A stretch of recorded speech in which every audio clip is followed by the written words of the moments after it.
Hey, welcome in the garage. I'm Big Jim O'Brien, your host.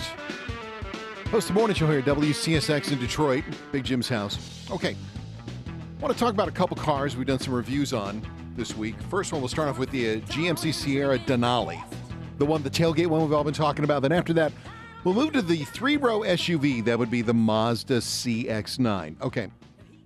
Now, maybe it's me, but like 4 or 5 years ago, I remember Ford had this tailgate where you could flip it down. There was like a yellow handle that came out of the top, and that was sort of the step up. You guys remember that?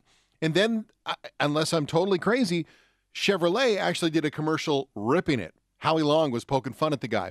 Now, a friend of mine had that Ford truck, and I'll admit, we didn't use it. He didn't use it. He never took the thing out. So when we get our hands on the GMC Sierra Denali, you've seen the commercial on TV, everybody talking about, where they're all carrying the tailgates.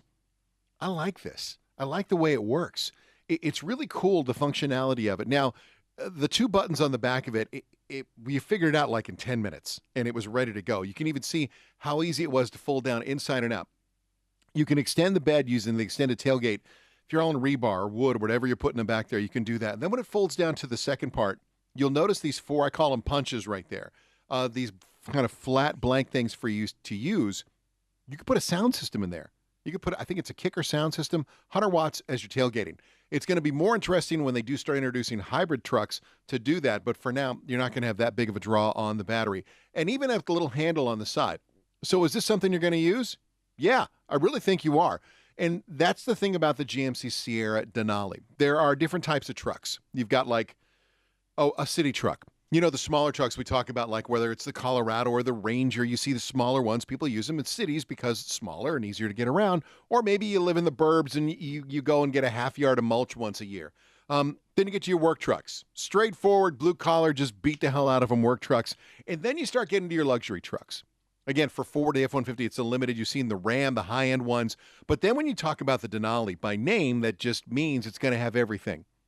This truck has everything. Everything. As you look inside here, you can see we've got every single switch. It's like being inside an Apollo mission. Now, I know you're saying, I don't need all the switches. Well, you don't need all the switches, but here's what's really cool about it. You can use them all.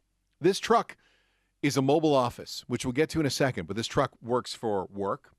It works for hauling the family. Incredibly comfortable. I like the interior. Some people have been bagging on the interior, saying it hasn't been updated. They're going to do that next year. I had no problem with the interior. The fit, finish, the materials was fantastic in there. You can seat 4, maybe even 5 people comfortably. Everything you need inside for towing a truck, whether you're towing your boat, whether you're towing a camper, you name it, it's all in there for you. The other thing you're readily going to notice is it just rides. The 10-speed transmission is seamless. 6.2-liter V8, 420 horsepower, 460 pound-foot of torque. Plenty of power for whatever you're doing. But I want to give you the best example why the GMC Sierra Denali, to me, is the perfect mobile office. I had to drop my son off at an appointment. I had a couple hours to kill. I go to this coffee shop. I'm sitting in the coffee shop, and I got my tablet out, and I'm sending some emails to my producer, Ryan, who loves it when I do that repeatedly in the afternoon. So I'm just sending out emails, and then I wound up eventually leaving the coffee shop, going back to the truck, using the Apple CarPlay, plugging my phone in, using the Wi-Fi in the truck. I was more comfortable, I got more work done, and I wound up turning into a mobile office. That, to me, is the power of the GMC Sierra, the Denali. Now, are you going to pay a lot of money? You're going well over $60,000 for this. But if you're going to go there, you should have an expectation, a reasonable expectation, that they're not going to miss anything. And that is the beauty of the GMC Sierra Denali. You're going to love the tailgate. You're going to love the interior. You're going to love the way it rides. It really is a high-end truck. I own a Ram, all right? I bought a Ram truck. That's my work truck. If I had the cash, the Denali would be the one I would drive every day. It's that good, so I'll give it an A. Now, let's move on to Mazda and the CX9, the three-row SUV.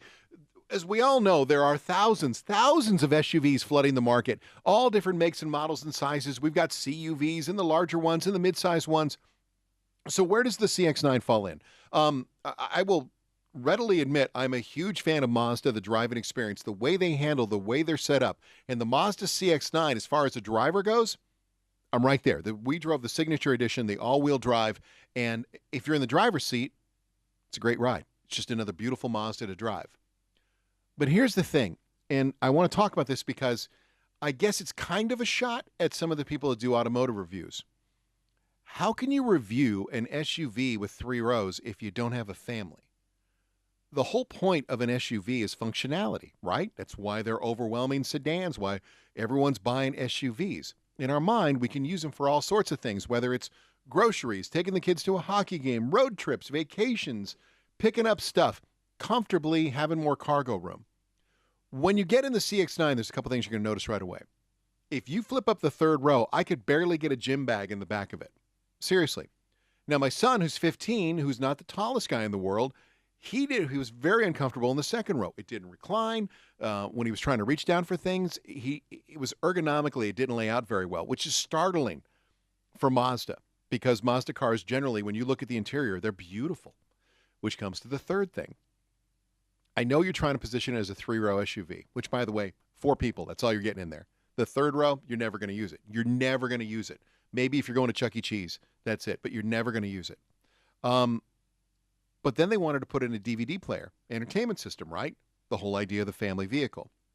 It looks like they went to Mickey Shores, to be honest. Like, you know what I mean? Like, remember when DVD players first came out and you strapped them to the back of the seat, had the Velcro wrap that went around them?